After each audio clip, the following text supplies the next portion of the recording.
good morning. This is Joseph Lim, President of G-Lim Project 2015. Gusto ko lang pong sagutin yung mga normal na tanong ko at kadalasan nagiging tanong. Bakit kailangan mag-join sa AIM Global? Lalo na po yung mga OFW. Unang pinakamagandang tagline po para gusto kong mas maintindihan. Sabi nila, spending money with your children but spending time with your children is the best. Now, ano ang point ko? Wala pong OFW na gusto na nasa ibang bansa habang buhay. Kaya karamihan sa atin, bakit tayo nag-OFW? Simple lang. Kasi mas malaki yung pwede mong kitain sa ibang bansa kaysa sa Pilipinas. Yun ang nagiging normal na norm. But the reality is, hindi po ako naniniwala doon. Bakit? Never ko pong naranasan mag-OFW. Never ko pong naranasan mag-work. Pero nagawa ko pong makapunta ng iba't ibang bansa, makapag-travel, Asia, UAE, even sa US, sa Europe, nakapunta po ako. Now guys, ito na lang. Noon, nung nagsisimula po ako, I'm from Bicol. Sa Bicol po dati, gustong gusto ko ang mga OFW. Bakit? Nagpapautang po ako dati. Now, kadalasan pag nagpapautang ka, ang masarap mong pautangin ng OFW, yung kararating lang. Yung kararating lang, kadalasan may pera. Pag nangutang sa'yo, pag aalis na, normally kung anong mga ginto dala-dala niya, normally iiwan sa'yo mas mura.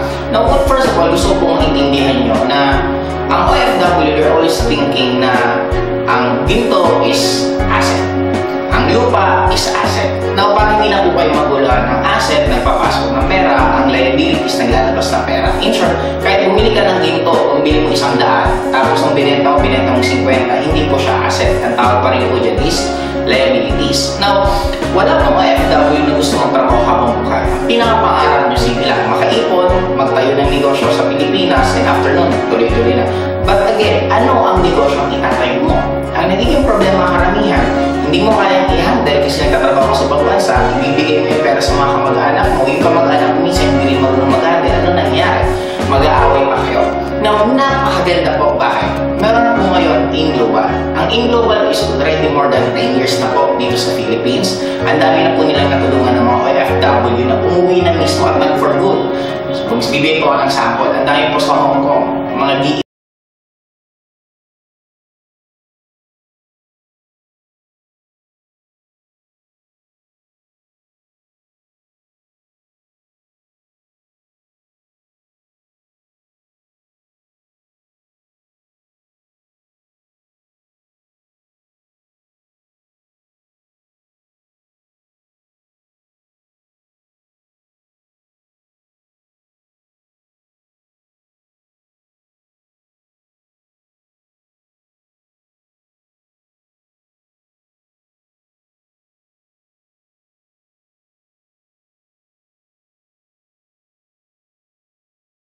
dito to help you, to guide you, at gisingin ulit yung mga natutulog yung pangarap. Gisingin ulit yung mga natutulog yung damdamin na kaya nyo pang mas kitaan ng malaking kinikita nyo. Kasi guys, sa lahat po ng OFW, china-challenge ko kayo. Di ba ang sarap mag-picture sa mga gandang lugar, sa mga gandang gusali, sa mga gandang establishment? But the question is, kailan ka nag-picture nung tinitirahan mo? Kailan ka malang nag-selfie sa hinihigaan mo? Isa yung sa bagay na pinakamahirap gawin ng isang OFW kasi I'm sure ako po mismo every month nasa iba't ibang bansa kaya alam mo talaga kung ano ang status ng isang OFW. Kaya guys, kung hindi ka po masaya, kung yung ngiti mo sabi nga na nagiging problema sa Pilipino, napakasarap natin ngumitin. But the reality is, yung sa loob ng ngiting yan or sa likod ng ngiting yan, masaya ka ba talaga? Kaya sabi ko nga guys, gusto ko po I'm being very, very blessed. So, sobrang ganda po na nangyari sa akin. Ayoko pong suluhin yung blessing na yun. Now, I'm offering it sa lahat. Na gusto ko po, kung sa susunod na ngingiti ka bilang OFW, yung umingiti ka, hindi dahil sa gusto mong takpan, hindi dahil sa ayaw mong ipakita kung anong totoong sitwasyon. Gusto ko kung talagang ngingiti ka, kasi kasama mo na mahal mo sa buhay, nakatira ka na sa bahay na gusto mo, magkaroon ka man ng sasakyan, ikaw na mismo ang nagdadrive, yung anak mo na susubaybay mo pa paano lumaki. Guys, sa pagtatapos ng sasabihin ko, isa lang sisiguraduhin ko po sa inyo. Mas masarap sa susunod na pupunta ka sa bansang timpihan tatrabahuan mo, hindi ka na po magtatrabaho. Mas masarap pupunta ka sa bansang pinagtatrabahuan mo, kasama mo yung mahal mo sa buhay, kasama ang anak mo, asawa mo, tinuturo mo sila kung saan ka nakatira dati, tinuturo mo sila kung saan ka dati kumakain, tinuturo mo sila kung ano ang buhay mo dati. Now, para po sa akin guys, sabi nila, lahat ng nangyayari sa buhay natin, kailangan ng dahil. Kaya ako po naniniwala, yung bilang pagiging OFW nyo po, dadaanan nyo lang po yan. Darating po ang time.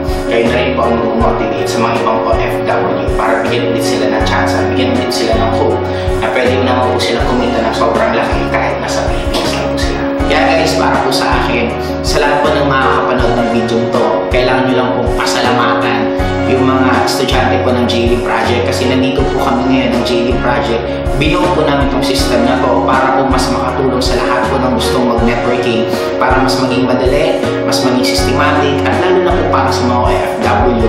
Gagawin niyo po ang pag-networking ngayon. Kaya marami pong nag-fail sa networking dahil ginagawa nilang mag-isa.